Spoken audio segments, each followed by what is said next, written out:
안녕하세요. 향기솔입니다. 이 시간에는 선교사 짐 엘리엇을 소개하겠습니다. 영원한 것을 얻기 위해 영원하지 않는 것을 버리는 자는 결코 바보가 아니다. 선교사 짐 엘리엇이 남긴 말입니다. 필립 제임스 엘리엇, 그는 1927년에 태어나서 1956년에 생을 마감했습니다. 불꽃처럼 타오른 순교자 짐 엘리엇은 창끝 엔드 오브 더 스피어라는 영화를 통해서 한국에 널리 알려진 기독교 형제단의 선교사이며 순교자입니다. 그는 1927년 미국 포틀랜드에서 형제단의 순회 전도자인 아버지와 의사였던 어머니 밑에서 태어났고 1945년 기독교 명문인 휘튼 대학에 진학하여 선교를 위해 생애를 바치기로 작정했습니다. 대학생 시절에 선교 사역을 향한 하나님의 인도하심을 구하면서 영원한 것을 얻기 위해 영원하지 않는 것을 버리는 자는 절대 바보가 아니다 라고 일기에 적었습니다.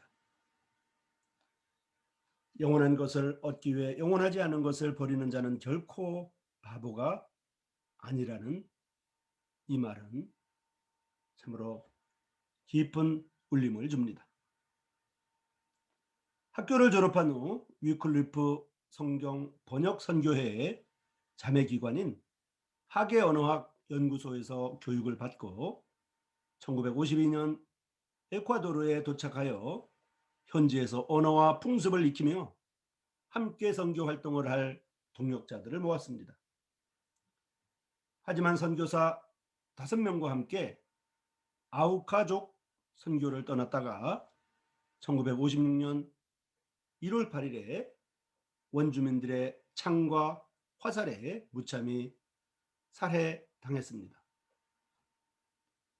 그들의 품에는 권총이 있었지만은 결코 놓칠 수 없었던 주님의 사랑과 복음을 위해 그것을 사용하지 않았습니다.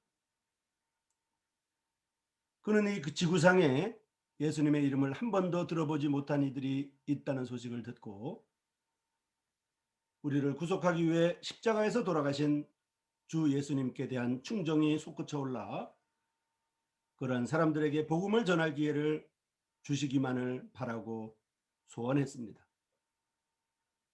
또한 이 생에서 그것보다 더 귀한 일이란 없다고 굳게 믿었던 그리스도의 증인이었습니다. 불꽃처럼 타오른 이 순교자의 간증은 많은 그리스도인 청년들에게 영적 헌신에 대한 새로운 각성을 불러일으켰습니다.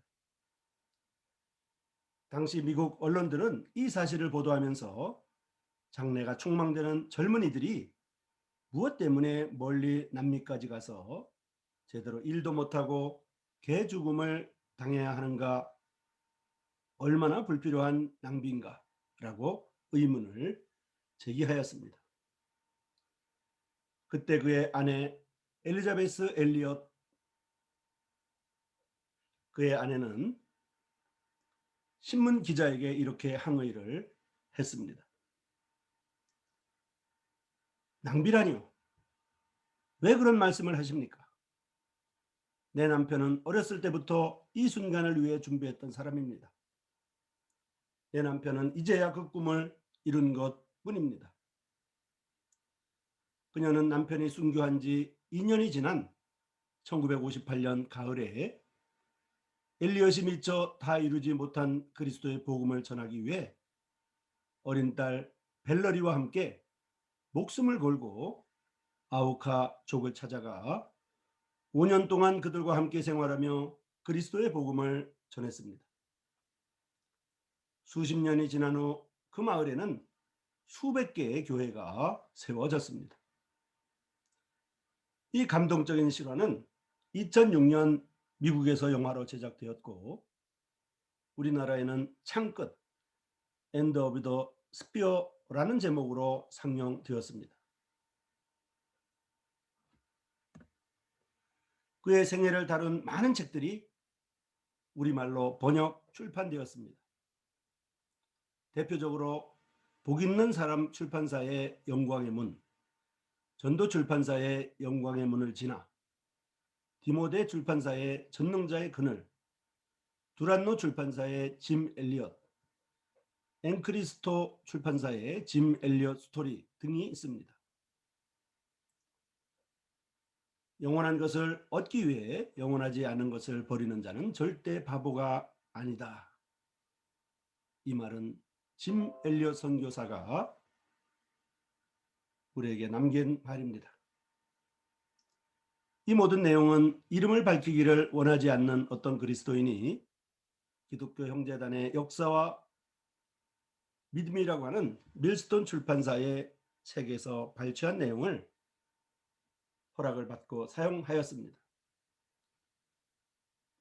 짐 엘리엇 선교사의 또 하나의 말을 전해드리겠습니다. 이 부족한 나무 토막 같은 인생에 주여 불을 붙여 주소서. 제가 주님을 위해 탈 수 있도록 나의 삶을 소멸시키십시오. 나는 오래 사는 것을 원치 않습니다. 다만 주님과 함께 있기를 원합니다. 향기소리 시청자 여러분, 이 시간에는 짐 엘리엇 선교사를 소개해드렸습니다. 다음 이 시간까지 안녕히 계십시오.